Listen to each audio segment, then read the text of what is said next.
Hello viewers, my name is Charity and welcome to another episode of the Her Expert Interviews. Before we get into it, remember to like, comment and subscribe to our YouTube channel. If you have not yet subscribed, click or ring the bell to get updated for any time we upload our new interviews. This time around, we are talking about the balancing act. What is the balancing act? This is work-life balance. As women, we are mothers, we are sisters, we are cousins, we are wives, we are so many things, we are grandparents. And how can we manage being all those many things and at the same time be the breadwinners? You know, we're bound to get overwhelmed, we're bound to burn out. So how do we manage both worlds, you know? So today we're going to have an interesting guest. She's a doctor and she's going to be helping us getting to this topic of work-life balance, or if you might call it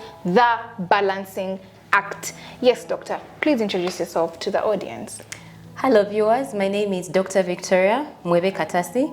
I am a specialist treating children with brain and spine cancers and also a health and wellness expert, and I am glad to be here for this interview. Thank you so much, Dr. Victoria, for sacrificing your time and coming to share with us at Her Working Women. You know, she's a very serious person because she's dealing with cancer, yeah? In children, that's something so serious. And at the same time, she also has to be a woman. She also has to be, she told me she's, we had a chat before and she told me she's into sports, right? So how does she manage all those things, being a doctor, being a this, being a sports lady? How we need to learn. We're going to learn from her as she through this discussion. So my first question would be, what do you understand by how do you balance? Okay, so when you talk about balance, and I know the common term out there is work-life balance, it would be good for everybody to know that work-life balance is not something that is set in stone. It cannot be the same for every individual.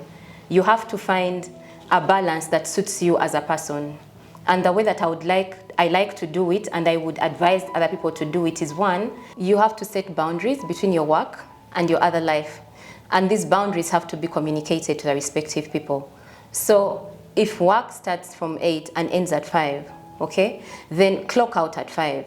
Now, you may need to stay for an emergency and maybe for an extra 30 minutes or an hour, but then don't make it too long and stay for an extra 2 hours. And when you clock out and go home, don't carry your laptop home, okay? Or carry it to keep it in the cupboard, not for you to use it.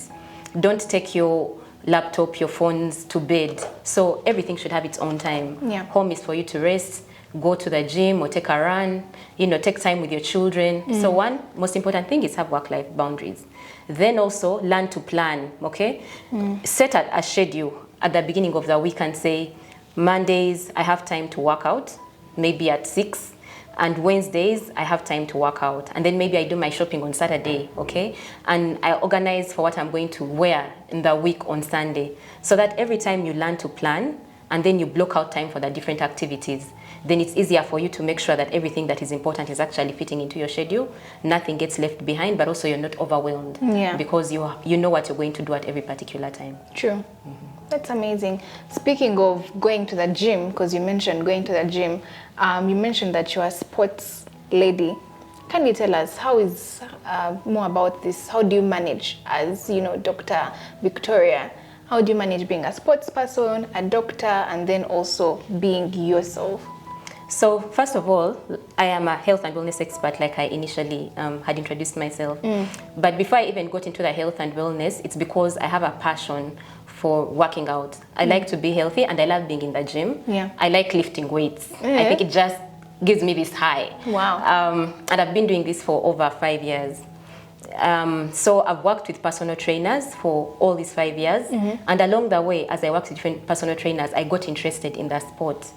But also because my work is very intense and taxing, I found that it's a way that actually relaxes me, helps me to release stress, and kind of just let go of all the entire frustration I've had during the day, because I deal with very sick children. Exactly. And sometimes it takes a toll on me. So for me, it's not just a hobby, but now it became an essential part of my life. Yeah. If I am going to survive and have my mental health in check, you need to.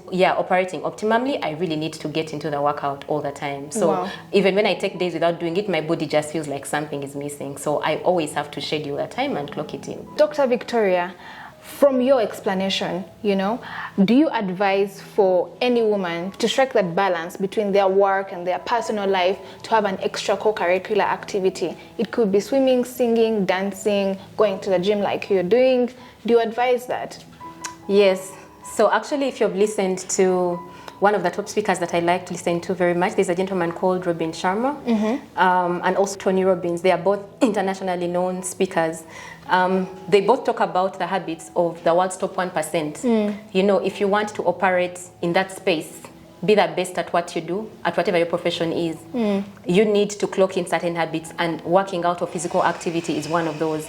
Because it's been shown by science that actually you engaging in physical activity helps to enhance your level of creativity as a person, and it also helps your brain to release a lot of the hormones that drive positivity. So your mindset is more positive, you're happy, you're in a good place where you're actually able to relate to people better, you're in a better mood, you create better, you have initiative. So I would actually advise every woman to have an activity that, drives them to be physically active, moving. Yes. Yeah. So briefly, since you've talked about, your favorite, one of your favorites, do you mind sharing with us, could be one, could be two, women out there that you look up to that have managed to strike a balance between their work and personal life?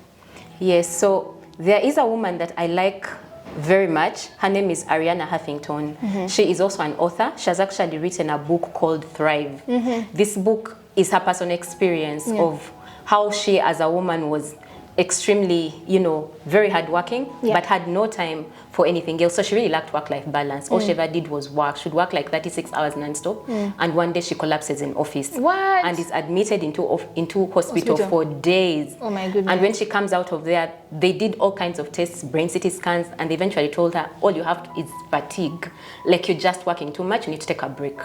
At this time, she had been the co-founder of the Huffington Post, which is really a very famous, newspaper. Yeah, and also, about it. Yeah, and she was the CEO of so many different companies. So she had to take a step back from all this work, took a break, and she just took a 360-degree look at her life and realized she wasn't spending time with her kids, with her husband. She had no time for friends. All she did was work. She didn't work out. So she reorganized her life and now put what they call a work-life balance. She actually eventually quit her work, stepped down from the Huffington Post, and created now a company that is called Thrive Company. It actually promotes work-life balance throughout the country. So she works with big organizations and individuals to actually give this message of it's actually important for you to have work-life balance, invest time in friends, in family, in working out, in eating healthy. So this is somebody that I look up to, and she has written quite a number of books. She has won a lot of awards, so you can actually look her up. She's very inspiring. And the other lady that I look up to is Michelle Obama. Remember, she's the former First Lady of the US. Of the US. She's really created that very amazing work-life balance. Because look at her time when she was the First Lady. Yes, she was still a lawyer. She had a lot of these movements that she's involved in, some movements to do with women, other civil affairs, in addition to being the wife of the president.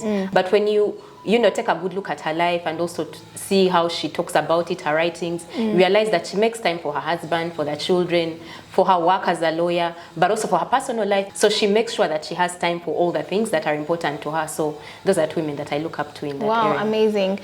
I want you to just leave us with 2 words or 2 takeaways, take-homes for anyone that's watching here. How best can they strike work? How can they strike a balance between their work and their personal life? How can they strike that balance? Just 2 takeaways from this interview. So first, I would like to say that you need to be intentional about it. Yes. So think about it, do it. So take action. And the action would be plan or schedule. Okay. So have a set time for everything in your life. A time to go to work, a time to hang out with friends, a time to work out, time to shop, to clean, everything. What doesn't get scheduled doesn't get done. That's a common saying. Yeah, wow. It's my first time hearing that, actually. Yeah. What doesn't get scheduled doesn't get done. Exactly, ladies. Thank you, Dr. Victoria, for your time and taking us through this amazing topic of the balancing act, deeper into work-life balance.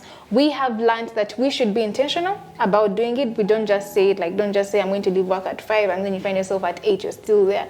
be intentional, and what doesn't get scheduled doesn't get done. Exactly, ladies. What doesn't get scheduled doesn't get. So schedule everything you have to do and make sure that you do it. As we go away, I just want to ask Dr. Victoria, in case anyone wants to reach out to you or reach out to you for more advice on this topic, how can they contact you? How can they find you? Any social media handles you'd want to share? Okay, so you can follow me on my social media handles at Dr. Victoria Katasi on Instagram, on TikTok, on LinkedIn, Facebook. I also have a YouTube channel. And you could also, give me a call on my phone in case you have a deeper conversation that you'd like to have on 0774 28 89 16. Thank you. Catch us next time as we discuss our next exciting topic. Bye.